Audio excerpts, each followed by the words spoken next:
But I went from having confidence and arrogance to having faith. And faith is the opposite of fear. And that created this fearless approach that I have. I think very three-dimensionally. I don't think in the black and white lines that I've been programmed to think in. And I think in full color. So when I talk, I have to describe a thought in 5 ways. You know, we enjoy food that has multiple seasoning in it. We enjoy music that has multiple instruments. So when I talk, it's not a rant, it's a symphony of ideas. And when you collect them, you say, oh, these are all these things that connect. Yeah, you know, I just tell the truth. And telling the truth is crazy in a world full of lies. That's simply it. So now let's take like where there's, you know, people who have, issues with me as Kanye West. So they classify, you know, my motivational speeches as like rants and things like this. Like, why is he saying that? Why is he doing that? Blah, blah, blah. Well, I've reached a point in my life where my Truman Show boat has hit the painting. And I've got to a point that Michael Jackson did not break down. I have reached the glass ceiling as a creative person, as a celebrity. When I say that, it means I want to do product. I am a product person, not just clothing, but water bottle design, architecture, everything, you know, that you could, you know, think about. And I've been at it for 10 years. And I look around, I say, wait a second, there's no one around here in this space that looks like me. And if they are, they're quiet as So that means, wait a second, now we're seriously like in a civil rights movement. Like people used to joke about, do you remember our South Park photo? Yeah, I do. Remember how funny that was? Do you think there would be a Givenchy in the hood if it wasn't for that South Park photo? Yeah. So many people are just so obvious. They don't even realize that when they box me in or try to verbally put me in some type of box or put Donda in a box, that they're really showing their level of ignorance. They're putting themselves in a box.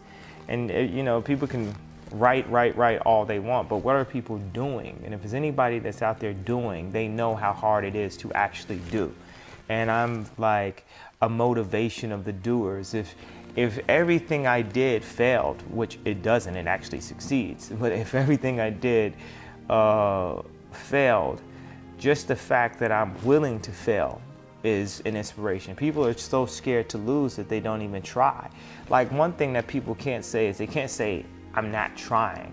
And I'm not trying my hardest and I'm not trying to do it the best way that I know how with what little information I get. So when I compare myself to Steve Jobs or Walt Disney, Howard Hughes, David Stern, Michelangelo, Da Vinci, Jesus, or whatever it is, I'm saying these are my heroes. These are people that I look up to. This is the type of impact I want to make on the earth. If I can make this type of impact up to this point, what can I do if you call Bob Iger and say, yo, give him a shot? If you call Oprah and say, yo, back this kid.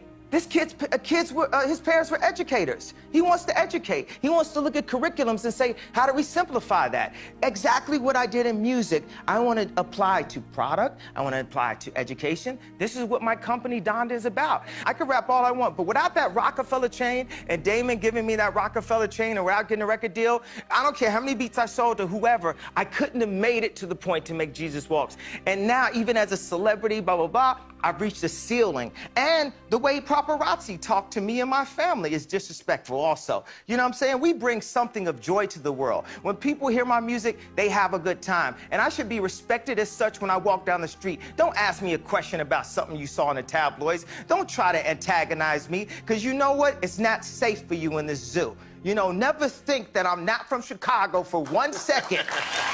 So as I go through these different levels, there's times where I would use confidence when I knew what I was doing, and I would use arrogance when I didn't know what I was doing. But I'd rather use arrogance than to let someone diminish my idea of myself, because that is what keeps us going. Hope actually keeps us alive.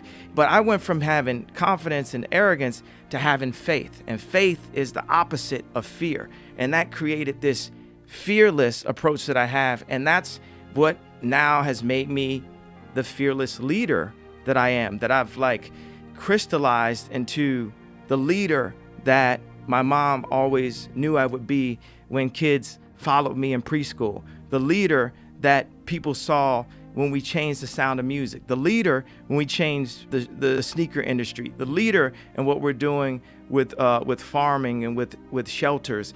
You have to move based on opportunity. If you have an opportunity to make a living at exactly what you dream about, you have to pursue that at that time when it's there. If the opportunity isn't there, just keep educating yourself as much as possible so that when the time comes, you'll be even better at that dream that you had. What I keep saying is I don't want to totally touch on this too long because I might start, crying, but I would think that my mom would trade in every single Grammy, BET, every award for her son to have a doctorate, being that she was Dr. West. Are you a workaholic? Are you always working? No, I actually slept a lot during the project. While they were recording?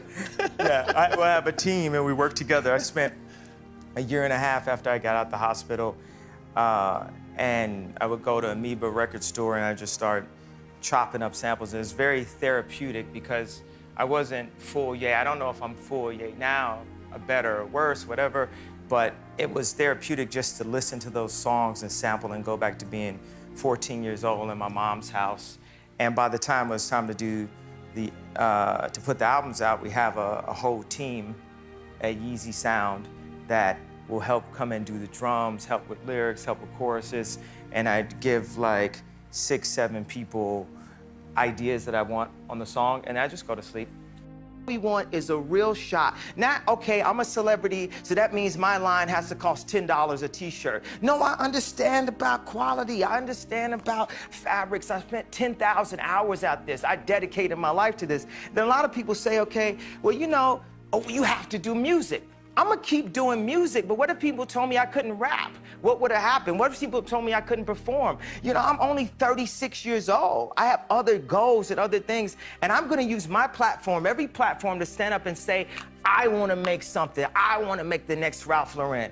They say people don't stand up and protect their dreams. People are too scared of getting, spoofed in a way. And the irony of it is so many people that are creatives. Think about a creative person in school. When you picture them, you probably picture them all the way in the back of class, sketching or maybe getting beat up. And I'm the one creative, and this is the reason why I went on stage. This is the reason why I did this, because creatives have got beat up my entire life. And there's moments where I stood up to drug dealers in Chicago and said, you can't have my publishing, come and kill me. Do whatever you're gonna do, but you're not going to bully me. You're not going to stop me, because my mother made me believe in myself. No matter how many people tell me, stop believing in yourself. Stop saying what you can do. Stop affirming what you're gonna do and then completing that in real life. That's the improper way to do it. I refuse to follow those rules that society has set up in the way that they control people with low self-esteem, with improper information, with branding, with marketing. I refuse to follow those rules. It's about truth,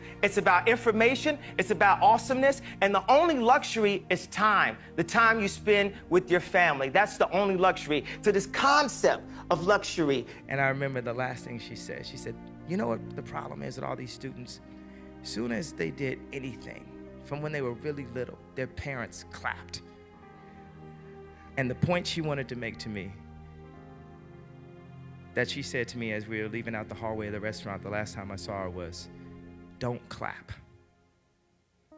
You have to push them. You have to drive them. I remember the first time when North climbed all the way to the top of the stairs. And I'm trying to say that Kim would have grabbed her by third stair. But she felt like she had to impress me and be more dynamic, or hit the highest point that she had ever hit in her life. And Louise was really hard and difficult with the students, but I felt like when you like Celine, when you like McQueen, all these things that have inspired us, I'm just talking directly about fashion, it's because there were people that pushed that hard. And not to defend myself, but just to take this opportunity, because I have the mic. It's not someone else's mic, it's my mic. I can talk right now. I feel a responsibility to push in the world. I feel a responsibility in my position to be like, this is some bullshit. Am I the only one here that's not crazy? Am I the only one here that's not afraid of losing their Samsung deal right now?